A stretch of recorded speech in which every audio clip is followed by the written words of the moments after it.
नमस्कार बच्चों, स्वागत है संस्कृति कक्षा में। आज हम पढ़ेंगे पाठ 5 गुरु भक्त आरुणि।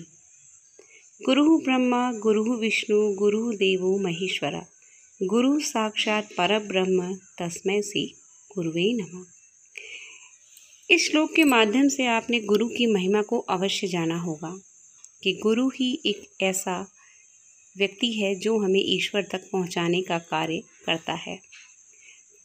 लेकिन इस पाठ के माध्यम से हम गुरु के श्रेष्ठ भक्त आरुणि के विषय में जानेंगे, जिन्होंने अपनी असीम गुरु भक्ति का परिचय दिया। तो बच्चों, आइए जानते हैं उनके बारे में। प्राचीन समय की बात है। एक नदी के तट पर धौम्य नामक ऋषि रहा करते थे। हजारों छात्र उनके पास विद्या अध्ययन के लिए आते थे। उन छात्रों में आरुणि भी एक छात्र था। आरुणि धौम्य के शिष्यों में सबसे सरल और विनम्र स्वभाव वाला था। वह हमेशा गुरु की आज्ञा का पालन किया करता था। एक दिन आकाश बादलों से ढका हुआ था और जल्दी ही मूसलाधार वर्षा आरंभ हो गई। गुरु ने सभी छात्रों को आदेश दिया कि वे छात्रावास में जाएं और आरुणि को बुलाकर कहा कि तुम खेत पर जाकर के देखो, खेत से पानी बाहर तो नहीं आ रहा। गुरु की आज्ञा को लेकर आरुणि तुरंत ही खेत पर चला गया और वहां जाकर के उसने देखा कि मिट्टी की बनी हुई मील टूट चुकी है। वह उसे जोड़ने का बहुत प्रयास करने लगा, किंतु पानी के तेज वेग के कारण मिट्टी से वह उसे जोड़ नहीं पाया और अंत में स्वयं ही उस जगह पर लेट गया, जिससे खेत का पानी रुक गया। इस प्रकार गुरु भक्ति के कारण, गुरु के आशीर्वाद से विद्वान होकर वह संसार में प्रसिद्ध हुआ। आइए अब देखते हैं अपने पाठ को विस्तार से। प्राचीन काले एकस्याः नद्या तटे धौम्य नाम एक ऋषि अवसत। प्राचीन काल में एक नदी के किनारे धौम्य नामक एक ऋषि रहते थे। तस्य आश्रमे सहस्त्रम छात्राः विद्या अध्ययनार्थम आगच्छन्ति स्म। उनके आश्रम में हजारों छात्र विद्या अध्ययन के लिए आते थे। ते छात्राः आश्रमस्य छात्रावासे निवसन्ति स्म। वे छात्र यानी वे बच्चे आश्रम के छात्रावास में ही रहते थे।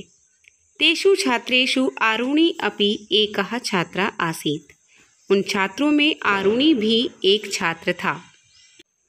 आरुणि धौम्यस्य शिष्येषु सौम्यः विनम्र सरल हृदयश्च आसीत्।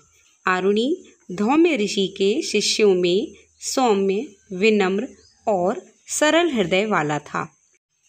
सः सर्वदा गुरुः आज्ञा पालयति स्म। वह हमेशा गुरु की आज्ञा का पालन करता था। आश्रमस्य पशूनां चारणं रक्षणं, वृद्धानां सेवा, आश्रम बटुकानां सहायता च तस्य मुख्य कार्याणि आसन्। आश्रमस्य मतलब आश्रम के पशुओं को चारा देना, उनकी रक्षा करना, वृद्धों की सेवा करना और आश्रम के ब्रह्म ऋषियों की सहायता करना, ये सब उसके मुख्य कार्य थे।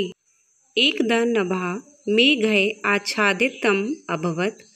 एक बार आकाश मेघों से भरा हुआ था। शीघ्रं च धारासारः, जल्दी ही मूसलाधार वृष्टिरारब्धा, बारिश आरंभ हो गई। सर्वे छात्राः गुरु आदेशात्, सभी छात्र गुरु के आदेश से छात्रावासं प्रति अधावन्, छात्रावास के लिए दौड़े। तदा गुरु आरुणि महयत्, तभी गुरु ने आरुणि को बुलाया। आदिशत च, और आदेश दिया।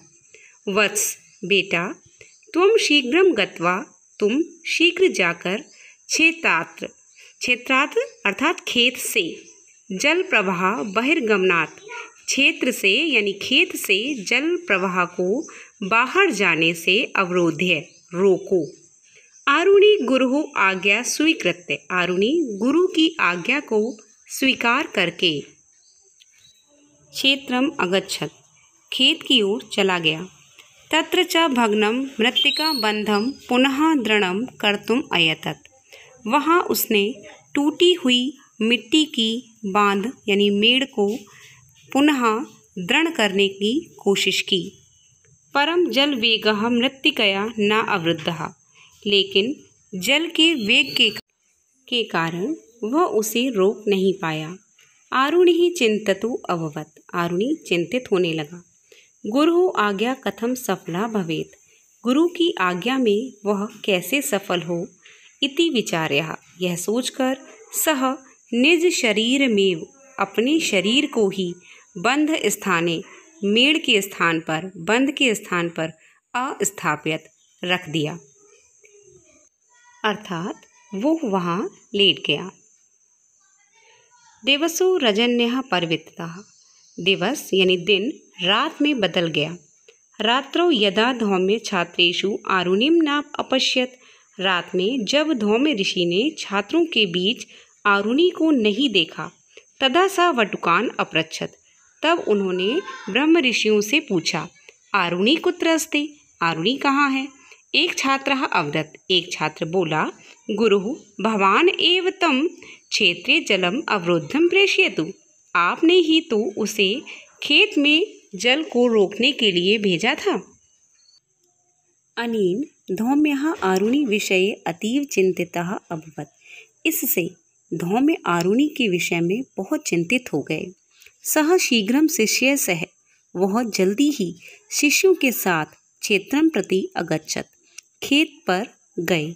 मृत्तिका लिप्त देहस्य, मिट्टी से लिप्त शरीर को देखकर निज प्रिय शिष्य से, अपने प्रिय शिष्य की गुरु भक्तिम दृष्ट्वा, गुरु भक्ति को देखकर सह अतीव प्रसन्नो अभवत्, मिट्टी से लिपटे हुए अपने प्रिय शिष्य की गुरु भक्ति को देख करके वह बहुत प्रसन्न हुए।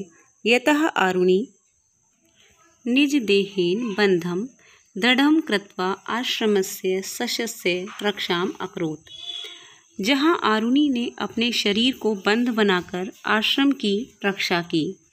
प्रसन्नो भूत्वा गुरु आशीर्वादम अयच्छत, प्रसन्न होकर गुरु ने आशीर्वाद दिया। पुत्र विद्वान भव, पुत्र विद्वान बनो। आरुणि गुरुः आशीर्वादेन विद्वान भूत्वा संसारे प्रसिद्धा अभवत्, आरुणि गुरु के आशीर्वाद से विद्वान होकर संसार में प्रसिद्ध हुआ। आइए अब देखते हैं पाठ में आए हुए कुछ कठिन शब्दों को। अवसत रहते थे, चिंतितो अभवत यानी चिंतित हुआ या परेशान हुआ, विचार्य सोचकर, भूतवा होकर, यदा जब। इसी के साथ घर पर रहें, स्वस्थ और सुरक्षित रहें।